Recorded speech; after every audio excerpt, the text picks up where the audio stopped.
welcome to another episode of Jacob's House of Rock. My name's Jacob, and today we have a very long awaited unboxing. Within these four, actually no, geez, why am I saying four? 6 walls of cardboard, there should be a set of brand new John Birch pickups.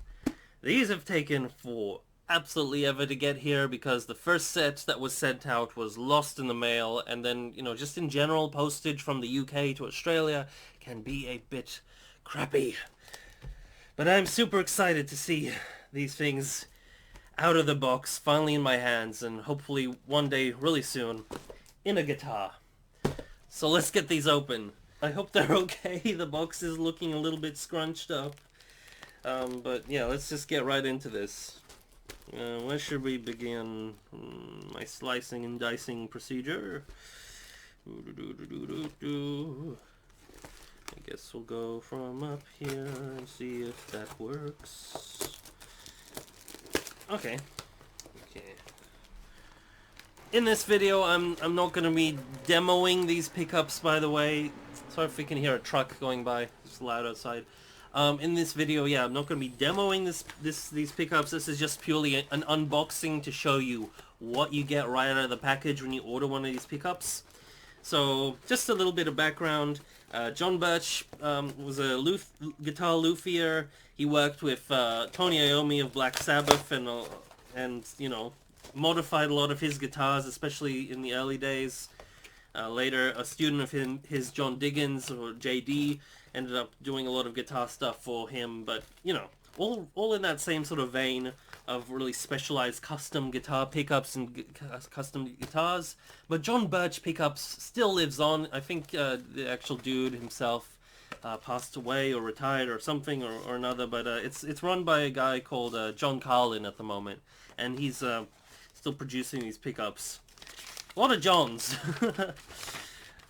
Anyway, what have we got here? We've got our my invoice here, and yeah, the names of these pickups are the John Birch Simplux 2 and Superflux 2 pickups. So these are basically like a type of modified P90 pickups, from what I understand.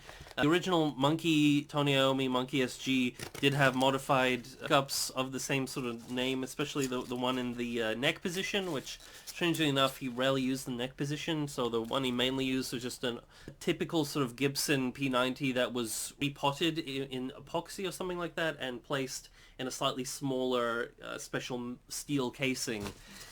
But for a long time he did just use the stock P90s, at least on the first album or two. But yeah, oh god, this is gonna be... You guys can't see this. Hold on, I'll bring it up. But there's a lot of these beans, or whatever you want to call them, in this box. So I'm not sure what to do with these. I know. I just did another unboxing video where I unboxed a new Epiphone guitar, this Epiphone SG Special with the P90 pickups, the new 2020 model. Really great guitar. I might be putting these pickups into this guitar. That might be the plan. Could kind of recreate our own Monkey SG. But for what I'm going to do now, we're going to pour all of these things away. So I'll just kind of show you what I'm doing into this box, because I don't know what to do with these right now. Ah, yes. Oops. Made a mess already. But that unveiled our pickups. Yes. This is how the pickups arrive, in a little sandwich bag. Great. It's a great sign of quality right there. No, but these are, you know, like boutique pickups, basically, if that's the way you want to think of it. So, you know, they're made in England. Good stuff. And okay, here's pickup number 1. This is our bridge pickups. Bridge pickup, not pickups. Jacob, what's wrong with you? This is the John Birch Simplux 2. Yeah, the writing's a little tricky to read, but have a look at it there in this beautiful mirror finish. The John Birch Simplux 2 pickup. So, in a typical P90 shape, we've got this looks like a brass backing plate. and we've got this sort of braided wiring, which is a good thing because it helps to shield this pickup. So yeah, this is our bridge pickup. Very heavy feeling pickup, nice hefty feel to it, which is always a good thing. So yeah, I'm really excited to hear what this thing will sound like. There you go, you can see it there. And now what I'm going to do is I'm going to pull out the second pickup. So this second pickup, in many ways, is probably the more exciting of the two pickups, because look at that. It's got 9 pole pieces. Does it have 9 or does it have slightly more? Let's see, 1, 2, 3, 4, 5, 6, 7, 8, 9, 10. It's got more. It's got a lot of pole pieces. So this is the Superflux 2. So this is the neck pickup, I believe.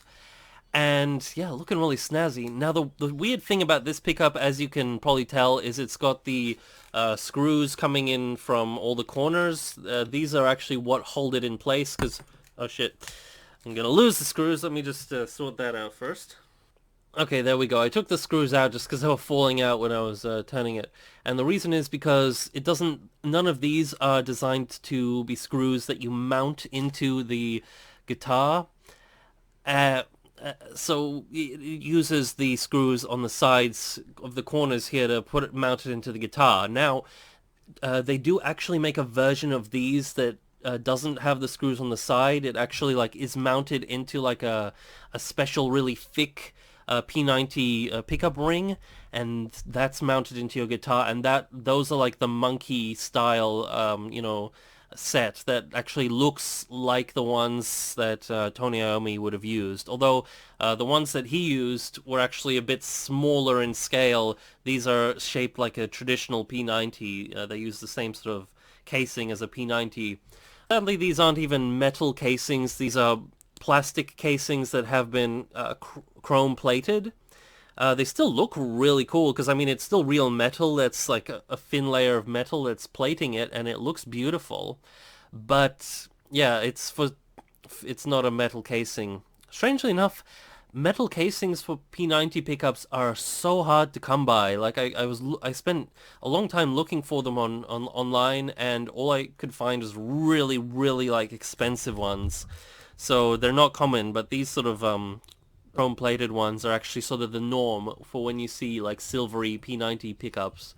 So that's kind of interesting, but hopefully they'll still do a great job. Hopefully they'll still, help to shield the pickup and all that good stuff. And these are gonna look really great in your guitar. I'm gonna definitely do a video on installing these and a full demo and review of these in the near future. I'll probably compare them to the stock pickups that come in the what would you call it? This Epiphone here, this one is the one that I'm planning on swapping these pickups into, so you can kind of, if we just put them over the top of it, I don't have a setup that's really gonna do this all that well, but if we just kind of pretend that these are installed, that's kind of what it's gonna, geez, with all the glare, it really just, you can't really tell. Okay. That's kind of what it's going to look like. I'm also going to build pickup rings just to go around these for aesthetics. And that's how I'm going to make my monkey SG recreation. I hope these pickups sound good, by the way, because and there goes a bunch of screws. My bad. But yeah, that's how I'm going to build my own custom monkey SG using this brand new spanking Epiphone and those new pickups. So I'm really hoping these pickups sound better than the stock ones, because these stock ones are pretty good. But I have gotten John Birch pickups before, and even though they look a little messy because you can see all the potting wax is still just jutting out of them, and some of these solder points look a little bit messy and stuff like that, it is a bit concerning. But when I actually played the actual John Birch pickups, they sounded really good. It's one of my favorite pairs of pickups. The Heaven and Hell set, the Hyperflux 5 and Magnum 4, I think, is the ones that I have in my other guitar. I could be wrong, but something like that. You'll see. I have a review of those on my channel. It's really outdated, and I should probably do a better one, but I do have a review of that. But yeah, I'll keep you updated on these pickups. They're looking pretty snazzy, and yeah, they both feel nice and hefty, especially this neck pickup. This neck pickup is really it feels heavy. This one here feels also heavy, but like more weight to this one. Really can't wait to hear the sound from these things. So yeah. The only other thing these come with is some little springs to help mount these pickups. So the way you would use these springs is you'd get your pickup, put your spring under it, and then you put one of the screws through the top here, like a typical P90 through the top here, spring there, and the P90 would be drilled into the wood of the guitar, and the spring would keep it, make it so you can adjust the height of it and stuff like that. So I'm hoping we have enough springs for all the screws. Yeah, we do. 4 for the bigger the neck pickup and 2 for the bridge pickup here. So yeah, all good. I'm gonna install these as soon as I can because I'm really excited to hear these things. 'Cause, like I said, I've been waiting for months and months and months for these to arrive, and then they never did, and then I had to order this second pair or talk to him, and he helped me out. What's his name? John Carlin, who runs the thing, sent another set over because the first one had some issues and the tracking number wasn't working and stuff like that, but sent out another one, all working this time, and they finally arrived, and I'm super, super thankful for that. I am super excited to try these ones out. So yeah, thanks so much for that if you're watching, Mr. John Carlin. I hope I got your name right. And yeah, that is it for this video, guys. I will see you in the next one. Be sure to like and or subscribe if you feel so inclined. And yeah, keep on rocking, people. Peace out.